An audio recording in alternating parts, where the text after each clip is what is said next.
Hello everyone, welcome back. And today in this video I just wanted to talk about some Barcelona news, and I apologize for not making a video in the past couple days. There just hasn't been too much news regarding FC Barcelona with the Copa America and the Euros coming up. So yeah, I just wanted to wait until there was some substantial news to talk about. And so today I wrote it down. I wanted to talk about Laporta's press conference when he added some insight into Barcelona's summer plan and also going into next season what we can expect.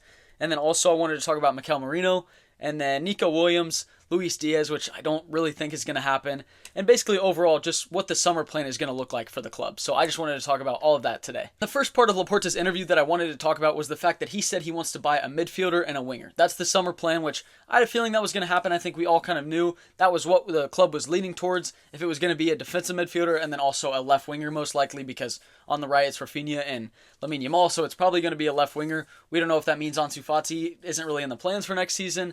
I hope he is, because with Hansi Flick, maybe his future can be different. But yeah, that's the plan for the summer, and I don't think there are any surprises there. And that is what the club needs. I think maybe another defender, and then it depends on the sales if you're going to need to replace them, depending on the players that maybe they do want to leave the club in the summer.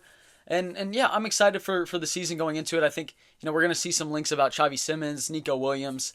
The Guido Rodriguez links have definitely slowed down, and the player that Barcelona have been most heavily linked to in the past couple days is Mikel Merino. And before we go into Mikel Merino, I also wanted to talk about some of the insight that Laporta gave about Xavi versus Hansi Flick and the reason that Xavi was dropped. And Laporta said that it's because Xavi, it seemed like he was very confident and trusted the squad, but then the things that he was saying in the interviews basically just didn't actually agree with what he was saying to Laporta. So he was saying, we can't go into the market and buy 5 to 8 players that other clubs can maybe do. And I think, Laporta overall, what we all knew, that I don't think he handled the situation very well. But if he didn't trust Xavi and he thinks that Hansi Flick is going to do a better job, then I hope he's right about that. I hope Hansi Flick can come in. And I'm more excited about the summer because I think, someone like Guido Rodriguez, I don't think he's actually going to be bought now that Xavi is left. And I think Hansi Flick is going to switch some things up. He's going to switch the way that Barcelona have been playing, which after a very underwhelming season, that can be a positive sign that maybe things are going to get better and change. But I think it's going to take time with Hansi Flick. I don't think we can go in there and expect to, go win a bunch of trophies next season, but we want to see progress. And so Laporta, after what he said about the Xavi and Hansi Flick thing, I still don't think it was right the way he handled the situation, but it just added some insight. And he also talked about Joao Felix and Cancelo, and he said that Barca's plan is to keep both of them. And I think some fans around the world, they just don't really agree with this idea because I think both of them have good moments this season. Joao Cancelo has obviously had more good moments than Felix, I would say, but I don't think overall they've just been consistent enough this season. With Cancelo, he was great for the first half of the season, but then those defensive liabilities, they definitely were shown into light more in those big moments. Definitely think about the game against PSG, and of course the Clasico against Madrid. Both of those games, he was really, really poor defensively. It just made some really, really bad decisions that definitely hurt the team.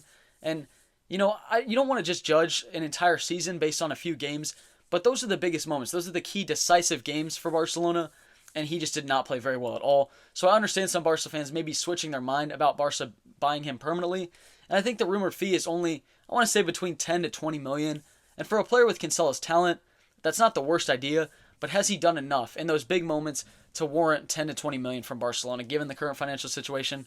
I don't know. He's also 30 years old. He definitely has a couple more years to give, but it's not like, he has a lot of promise. He's at his peak right now, or maybe even some people would say it already happened. So I still think Cancelo, he's had good moments this season. Same with Felix, but you've got to show up for an entire year. And like I said with Joao Felix, I definitely don't think the club is going to buy him permanently. Maybe they're going to try and loan him again, and that's okay with me, I guess. You would kind of want more of a permanent solution at some point. But, Felix, he's definitely shown moments of brilliance, especially in that game against Atletico. He had such a great game. And if he was able to do that more consistently, have those type of performances, then I would definitely say, yeah, Barca can go ahead and sign him permanently. But just hasn't been the case at all. And I wouldn't spend more than 20 million on him currently. But maybe he goes into the next season. He has a very good year under Hansi Flick. And Laporta also said that Hansi Flick did want him at Bayern. So that's a good sign that Hansi Flick does see something in Joao Felix. So maybe he can get the most out of him. But as of now, I don't know. I don't know if both of those players are going to be re-signing for Barcelona, and would that be the best idea? And for the future of Barcelona, are those two players a priority? I don't know. And Laporta talked about his game plan for the next couple of years, and he says he likes what he's doing right now. He likes that he's trusting the academy, And yeah, there have been a lot of La Masia graduates that have made their way to the first team, which is great to see. We all love that, and that's one of the reasons why the club is just so special, and they can give those chances to players that have been playing for Barcelona for a large majority of their life. That's great, but you also want to bring players that are, some of the best in the world or have the potential to be one of the best in the world in their position, from South America, from the rest of Europe, from all over the world. You want to be able to bring these players to Barcelona, and I think that's what also makes the club so special is, a lot of players around the world, they're looking up to the old generation of Barcelona, and so you want to capitalize on that. You want to bring some of the best young players to Barcelona, and I think hopefully that's what they're trying to do, and hopefully the financial situation allows them to do that. But that's the game plan that I would like the most, because obviously when Bartomeu was in charge, I'm not going to get too far into that, but he just didn't have a game plan. It just seemed like he was throwing money wherever. I honestly think, as a 14-year-old, when I was playing career mode, I was actually making better signings than he was. I mean, that's not difficult at all, but you need a midfielder, sign Paul Pogba. You need a midfielder, sign Toni Kroos. It's just that's easy stuff, obviously. But Bartomeu, he just made it so much more difficult. He set the club up very poorly, and now Laporta has a lot of work to do to get back to Barcelona's being in a good financial situation. So I hope he's continuing to trust the academy, but also in the next couple of years, I'd still like to see Barcelona competing on the transfer market, because you can't let players like Florian Wirtz slip, because they're players that have said that they would like to join Barcelona at some point. You want to be able to bring them in if at any way it's possible. And then moving on to Mikel Merino, and I think a lot of Barca fans just don't know how to feel about this signing, because he is not a true defensive midfielder. When I've watched him play, he has never really played as a single pivot. He's more in a double pivot, and I think that's the way that Hansi Flick is going to play. I don't think he's going to be playing with a true six, and that's what the rumors have been like. It's Joshua Kimmich, it's Mikel Merino, and maybe that's the direction that Barcelona needs to go into, because they tried to play, Busquets obviously was playing as a six for so many years, and then once he left, they tried to replace him with Oriol Romeu. Didn't work out at all, obviously. And then there was times where Xavi would play without a defensive midfielder, and it really didn't work out. But maybe Hansi Flick has a different way of playing that he would be able to implement and get the best out of the players. Because, I think a midfield of Gundogan, Mikel Merino, Frenkie de Jong, Pedri, Gavi, Fermin Lopez, that's so much quality there. But, maybe you would be missing that true number six. And, the player that we were linked to anyways, Guido Rodriguez, he is a natural defensive midfielder, but does he have the quality to succeed at Barcelona? That was the question for a lot of people, and I think those links have definitely slowed down. I don't think Hansi Flick wants to bring him to the club, and Mikel Merino, I think in terms of quality, he is a better player than Guido Rodriguez, and maybe he would fit into Hansi Flick's system better. But then would there be games where we go back to square one, where we say, why did Barcelona not sign a defensive midfielder this summer? And obviously the season, if it didn't go as well as we wanted it to, maybe that would be one of the reasons, because we've known for a year that that's the position that Barcelona really need to look into the most. And for Mikel Merino, I'll be completely honest, I don't watch that many Real Sociedad games, but when he's came up against Barcelona, I think he's looked very good. I watched them a little bit in the Champions League. I think he was impressive. I think it would be a good player to add to the team, but is it a defensive midfielder, the position that Barcelona really need? No, but if Hansi Flick doesn't want to play with a true six, then you want to give him the signings that he wants to make. And for around 20 million, I think a player with Mikel Merino's quality, I think that'd be a good addition. But we just have to wait and see. I know there were a lot of rumors for Elias Garcia, but those have slowed down. He might be off to Leverkusen. But I think with Hansi Flick, he's going to be adding something different. That Xavi was, Xavi was taking the club one way. Hansi Flick is going to try and take it another. Mikel Merino, in terms of quality, would be a great addition. But would we go into next season and think we still need a defensive midfielder? That's still a position that Barcelona need. We'll just have to wait and see. But, players like Marcos Soto, I'm really excited to see how well he progresses. And hopefully he makes his way into the first team at some point. But, yeah, you just don't have a true six at the club right now.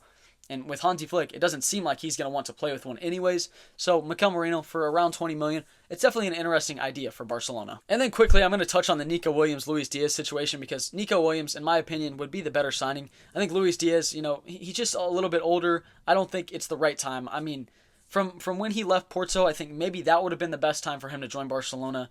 But currently, I just don't think it's going to really work out. I don't think he's had the best season. I think some injuries and maybe just been a little bit inconsistent in big games, just struggling to make that impact. But I just don't think it's the right signing for Barcelona, because it's going to be too expensive for them in the summer. And you want to add a lot of quality in that position. And Luis Diaz has made it clear that he would at some point like to play for Barcelona, but I don't see it happening this summer. I think Nico Williams is still the number one priority. And, if it's Mikel Merino, Nico Williams, and Xavi Simons, would that be a productive summer for Barcelona? In my opinion, I think so. Maybe it doesn't address all the gaps in the squad, but it would add some quality for sure. And in terms of the attack, I would really like to see Nico Williams and Xavi Simons both playing for the club because I think that would add a lot of quality, in the attacking third, which Barcelona really needs after last season. And Mikel Merino, he would just be a different profile that you could add into the midfield, even though Barca's midfield is pretty stacked, other than the fact that they don't have a defensive midfielder. But then Mikel Merino is not a true defensive midfielder, so maybe you're back to square one there. I don't know. I think I would be pretty happy and relatively satisfied with that transfer window.